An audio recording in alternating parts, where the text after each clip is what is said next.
میں نے مولا کے چہرے پہ پہلی بار وہ نگاہ دیکھی جیسے کعبہ سے کچھ چھپانا چاہ رہے ہو یا اس سے کچھ چھپ گیا ہو۔ پھر ایک رات انہوں نے مجھے بلایا اور بس اتنا کہا، عباس وقت آ گیا ہے، ہم یہاں سے نکلتے ہیں۔ مگر کیوں؟ حج کے چند دن پہلے کعبہ کے سائے میں بھی خطرہ تھا کیا؟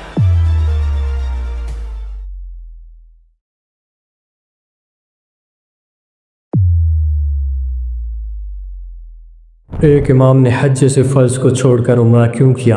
ایسا کیا خطرہ تھا کہ اللہ کا مہمان اللہ کا گھر چھوڑ گیا؟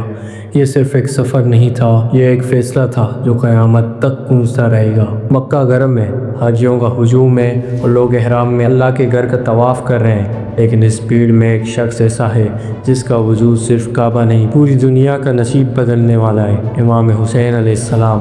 وہ شخص جن کے لیے رسول اللہ صلی اللہ علیہ وآلہ وسلم نے فرمایا تھا، الحسین منی وانا من الحسین، حسین مجھ سے ہے اور میں حسین سے ہوں۔ اس وقت تک کوفہ سے 1000 سے زیادہ خط آ چکے تھے، آئے ہم آپ کے ساتھ ہیں، آپ کا انتظار کر رہے ہیں۔ یزید کو نہیں مانتے اور مسلم بن عقیل کو کوفہ بھیج دیا گیا تھا، لیکن وہاں کیا ہو رہا تھا یہ ابھی امام کو نہیں پتا تھا۔ اس سب کے بیچ ایک اور خوفناک چیز ہو رہی تھی، یزید کے خاص قاتل احرام پہنے ہوئے امام کو حرم کے اندر قتل کرنے کا پلان بنا چکے تھے۔ تاریخ ابن سعد و تبری میں آتا ہے کہ یزید نے قسم کھائی تھی کہ اگر حسین کو قتل کرنا پڑا تو حرم کے اندر بھی کر دوں گا، لیکن امام حسین علیہ السلام نے اس فتنے کو بھی محسوس کر لیا۔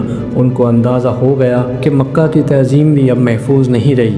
امام نے کہا، میں نہیں چاہتا کہ میری وجہ سے اللہ کا گھر خوف کا گھر بن جائے، میں چلا جاؤں گا مگر حرم کے اندر خون نہیں گرنے دوں گا۔ یہ فیصلہ آسان نہیں تھا، یہ حج چھوڑنے کا فیصلہ نہیں تھا، یہ دین کو بچانے کا فیصلہ تھا۔ یہ خوف کے سمندر میں یقین کا طوفان تھا۔ امام حسین نے دیکھا مکہ اب محفوظ نہیں، جو شہر کبھی امن کی مثال تھا وہاں قتل کی سازش ہونے لگی ہے، اور امام حسین علیہ السلام نے وہ فیصلہ کیا جو کسی امام نے کبھی نہیں کیا تھا، حج کو عمرے میں تبدیل کر دیا۔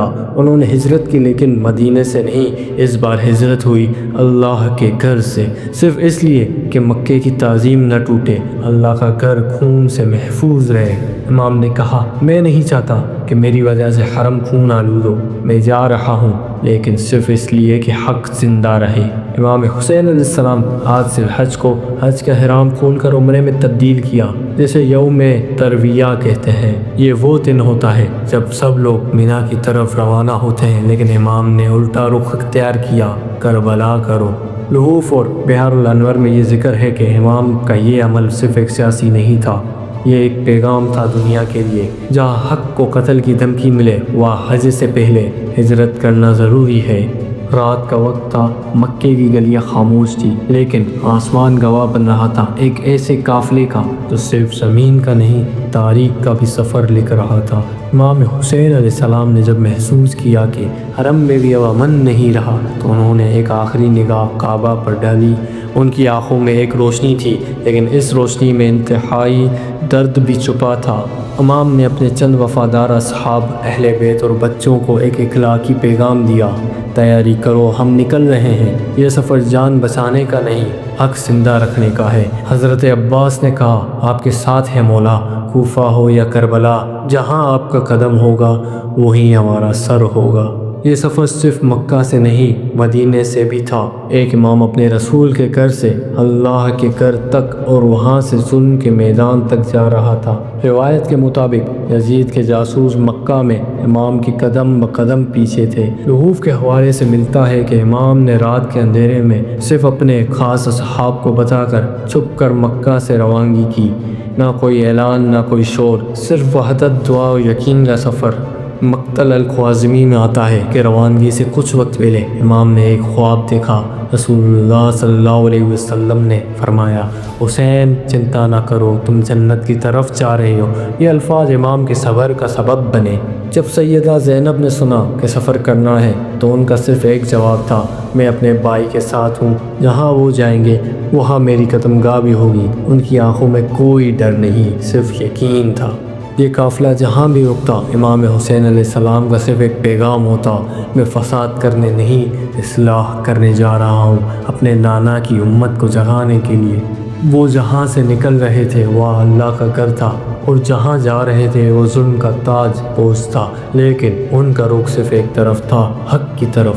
سفر کا ہر دن، ہر منزل صرف راستہ نہیں، ہر قدم ایک امتحان تھا۔ امام حسین علیہ السلام کا قافلہ جب مکہ سے چلا تو زمین بھی روئی، آسمان بھی جھکا، لیکن وہ نہیں رکے۔ اب قافلہ ذات عرق پہنچا۔ یہاں امام کو کچھ لوگ ملے، کوفہ سے آئے تھے لیکن دل میں خوف تھا۔ انہوں نے کہا، اہل کوفہ کا حال بدل گیا ہے، ابن زیاد نے کوفہ میں خوف پھیلا دیا ہے۔ طبری اور ابن اسیر کے حوالے سے معلوم ہوتا ہے کہ کوفہ کے لوگوں نے پہلے 12,000 سے زیادہ خط امام کو بھیجے، لیکن جب ابن زیاد نے مسلم بن عقیل کو شہید کیا تو ڈر کا عالم چھا گیا۔ امام حسین نے کہا، جو بیعت کرتا ہے وہ موت سے نہیں حق سے وفا کرے۔ آہستہ آہستہ امام حسین علیہ السلام کا قافلہ بڑھتا گیا اور ایک منزل کو پہنچا۔ یہاں امام کو ایک قاصد نے خبر دی، یا ابا عبداللہ، مسلم بن عقیل شہید کر دیے گئے ہیں اور ان کے ساتھ آپ کا سفیر حنی بن عروہ بھی۔ امام رک گئے، چند لمحہ ان کا سر جھکا رہا، پھر انہوں نے کہا، مسلم اور حنی شہید ہو گئے، جو لوٹنا چاہے لوٹ جائے، میں کسی کو زبردستی نہیں لے جا رہا۔ لیکن ایک بھی شخص واپس نہ گیا۔ حضرت عباس نے اپنی تلوار نکالی اور کہا، اگر مسلم گئے ہیں تو عباس اب صرف امام کا سایہ ہے۔ لحوف میں آتا ہے کہ یہاں پر امام حسین علیہ السلام نے اپنے سفر کو سفر شہادت کہہ کر پہلی دفعہ بیان کیا۔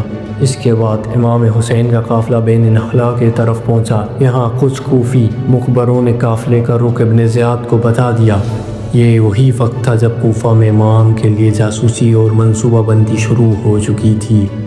طبری اور البدایہ والنہایہ کے حوالے سے پتہ چلتا ہے کہ ابن زیاد نے حر بن یزید کو قافلے کا راستہ روکنے بھیجا تھا۔ یہ واقعہ کچھ ہی دن بعد ہونے والا تھا۔ یہ صرف منزلیں نہیں تھی، یہ ہر قدم پر پناہ، صبر، یقین اور تسلیم کا ثبوت تھا۔